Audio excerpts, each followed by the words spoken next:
8 décembre, c'est la fête de la lumière. C'est la fête des Lyonnais. On m'a dit un vieux proverbe lyonnais qui n'illumine pas n'est pas lyonnais. Et donc, je viens vous inviter à être une lumière pour le 8 décembre. Le 8 décembre, nous serons encore dans cette crise économique qui n'en finit pas et avec un Covid qui vient et qui revient. C'est vrai que nous connaissons tous des gens qui sont, sinon dans le désespoir, en tout cas dans la difficulté. Et pourtant, je vous invite à être lumière. Je vous invite à être lumière en mettant devant votre fenêtre un lumignon, un lampion comme on dit ici, mais surtout en changeant votre cœur.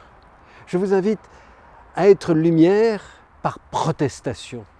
Moi, j'en ai assez de voir des gens qui ne pensent qu'au drame, qui ne pensent qu'au mal. Je vois partout des choses belles et j'ai envie de dire il faut que les chrétiens se révoltent contre le mal, contre le péché et qu'ils soulignent la beauté des choses et la beauté du monde. Cette lumière, c'est une lumière à la gloire du Créateur.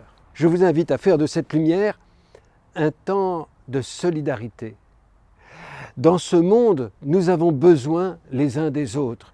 Voilà que je vous invite, pour être lumière, à aller voir vos voisins. Que votre lumière qui sera sur votre fenêtre soit un signe que vous voulez aider. Je vous propose par exemple d'aider le Liban.